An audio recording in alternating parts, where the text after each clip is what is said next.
বন্ধুরা, আবার একটা নতুন রেসিপি নিয়ে তোমাদের মাঝে আমি চলে এলাম। তো নিত্য নতুন রেসিপি নিয়ে চলে আসি। অবশ্য ঘরে রান্না করলেও যেটা কিন্তু কেন তুলে ধরি বলো তো বন্ধুরা, সেই ভিডিওটা মানে তুলে ধরি যে আমার সেই জিনিসটা খুব ভালো লাগে, সেটা তার জন্যই আমি তুলে ধরি। তা তোমরা দেখতে থাকো।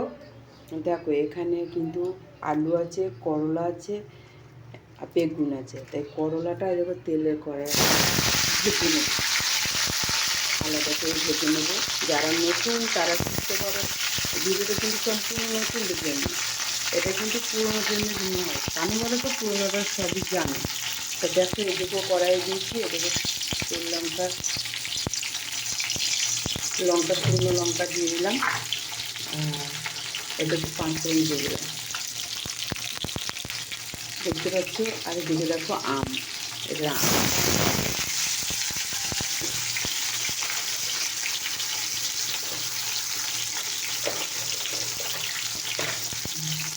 দেখতে থাকো।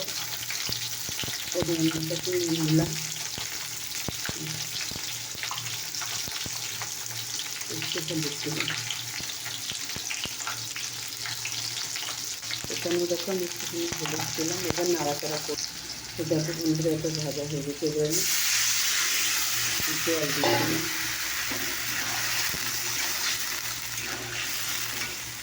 এটা এবার হতে রয়েছে। আর এটা দেখো করলাটা হয়ে গেছে। দেখো করলা ভাজা তোলা হয়ে গেছে। দেখো ওখানে তেল 5 ফোড়ন দিয়ে দিয়েছি, আলু আছে আলু দিয়ে দিলাম।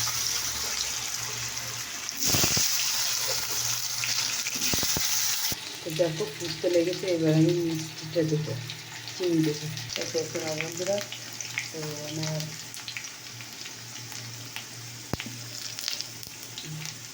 এবার একটু নুন দেবো,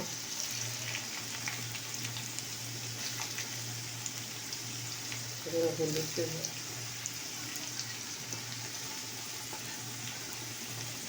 জিরে দেবো,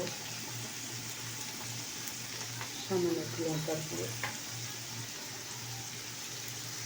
তো দেখো আমি জল দিয়েছি, ওই মশলাটা একটু কষা হবে।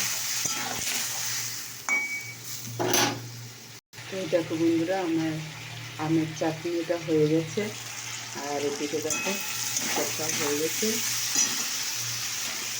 করলাটা দিয়ে দিলাম, এবার জল ঢেলে দেবো। তো দেখো বন্ধুরা, আমি জল দিয়ে দিয়েছি।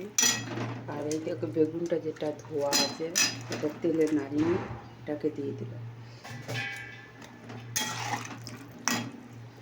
এটাকে দিয়ে দিলাম। এবার আমি ঢাকা দিয়ে দেবো। তো দেখো বন্ধুরা, আমার রেসিপিটা হয়ে গেছে। তো কেমন লাগলো তোমাদের অবশ্যই কমেন্ট করে জানিও।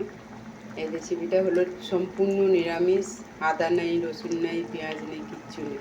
কেমন লাগলো অবশ্যই জানিও।